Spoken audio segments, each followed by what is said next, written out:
राधे राधे, जय श्री कृष्ण। आइए अब अगली राशि पर चलते हैं, तुला राशि। तुला राशि को कैसे समझेंगे और शास्त्रीय आधार पर क्या चीजें हमारे शास्त्रों में दी गई हैं तुला लगन के बारे में, ये समझते हैं।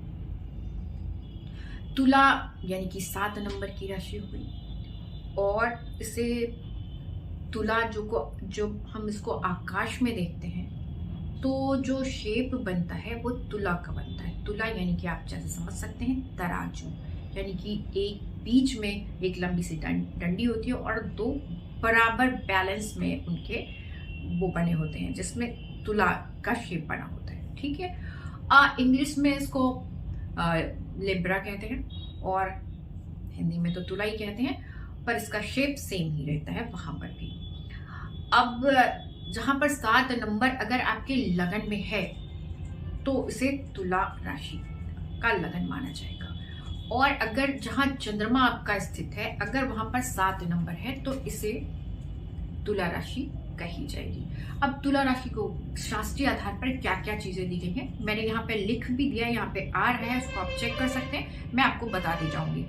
तुला राशि की जो क्वालिटी होती है वो ये है कि ये जो राशि है, एक तो विषम राशि है, क्रूर राशि है, शीर्षोदय राशि है, द्विपद राशि है, दिन की बली राशि है, शूद्र वर्ण वाली राशि है, तमोगुण प्रधान राशि है, हिंसक प्रवृत्ति वाली राशि है। इसका जो रंग है वो कृष्ण वर्ण का रंग माना गया है और ये मध्यम देह वाली होती है और इसके अलावा ये पश्चिम दिशा वासी होती है।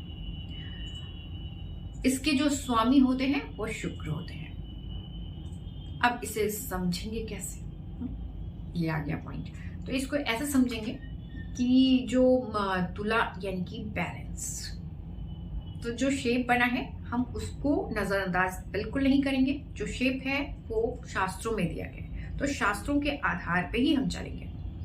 तो यहाँ पर बैलेंस यानी कि ये ऐसे व्यक्ति जातक हमेशा अपने जीवन में बैलेंस करने की कोशिश करते हैं। ऐसे समझे कि हर एक रिश्ते को निभाने की कोशिश करते हैं, जिसमें कई बार गड़बड़ियां भी हो जाती हैं, कई बार रिश्ते निभाते निभाते अपने आप को साइड लाइन भी कर देते हैं।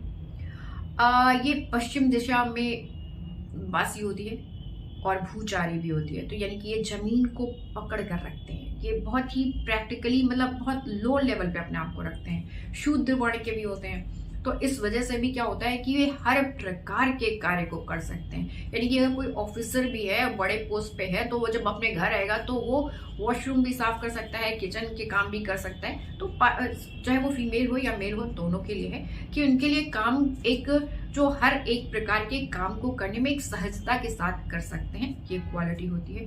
वायु तत्व प्रधान होते हैं तो कल्पना के जो लोग हैं उसमें ये बड़े आराम से कुछ भी ये सोच सकते हैं। इनकी जो कल्पना की जो दुनिया होती है वो एक्स्ट्रा ऑर्डिनरी स्पीड में चलती है और वहां पे चूंकि यहाँ के जो स्वामी है वो शुक्र हैं, तो जो इनकी कल्पनाएं होती हैं बड़ी रोमांटिक टाइप की कल्पनाएं होती हैं, जिसमें रोमांच से भरे हुए कल्पनाओं को लेते हैं। जैसे अगर गेम भी खेल रहे हैं तो गेम में भी वो रोमांच को देखेंगे या शिकार खेलने जाते हैं, इन सब चीजों के शौकीन होते हैं ये लोग।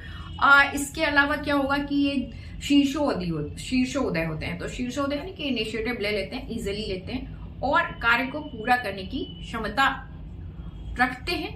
कई बार कार्य पूरे होते हैं, कई बार नहीं भी होते, क्योंकि ये बैलेंस बनाने में इनका ज्यादातर टाइम बैलेंस को मेंटेन रखने में जाता है, जिसकी वजह से बाकी चीजें साइड लाइन हो जाती है। इसको आप अच्छा भी मान सकते हैं और इससे खराब भी मान सकते हैं। तो यानी कि इसमें जो ये गुण होता है कि बैलेंस करना, ये ऐसे लोग जज वगैरह बनते हैं तो बैलेंस करने की कैपेबिलिटी की कैसे सही है क्या गलत है इसको बड़ा सोचने की, और किसी को बुरा ना लगे, किसी को दुख ना हो, इन सब चीजों का बड़ा ख्याल रखते हैं, क्योंकि इनकी कल्पना बहुत तेज चलती है, स्पीड में चलती है। तो इनका मन स्थिति, तो ये दूसरे के मन के बातों को जान जाते हैं, उनके मुख को देखकर उनके बारे में समझ जाते हैं, तो उनके अकॉर्डिंग वो काम कर देते हैं, जो कि कई बार गलत भी हो जाता है।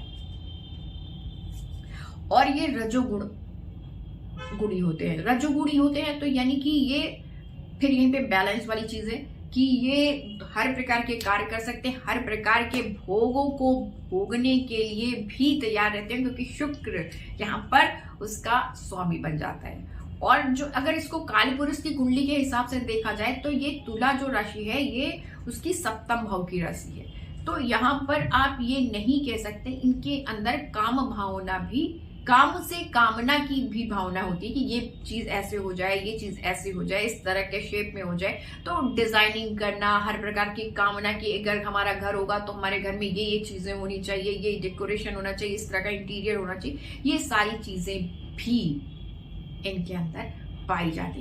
इन सब चीजों पर भी काम करते, छोटी छोटी माइन्यूट सी चीजें जिस पे आपका दिमाग नहीं जाएगा, ये सारी चीजें इनके दिमाग में ऑटोमेटिकली आ जाएंगी कि अच्छा ये ऐसे डिजाइन होनी चाहिए इसमें। ये तो ये एक अच्छे आर्किटेक्ट हो सकते हैं, एक अच्छे डिजाइनर हो सकते हैं अगर शुक्र बली है और तुला लगन, तुला राशि बली है तो। और ये तुला राशि कहीं पर भी आपके भाव में स्थित हो, सेकेंड हाउस में, थर्ड हाउस में, फोर्थ हाउस में, जिस भाव से में स्थित होगी उस भाव से संबंधित चीजों में अगर वो बली है तो वो आपको दिखाई देगा, उसके कार्य में दिखाई देगा। जैसे मान लीजिए आपके सेकंड हाउस में है, मैं सेकंड हाउस से ही बाकी राशियों में भी बता रही हूँ और यहाँ पे भी बताऊंगी सेकंड हाउस से।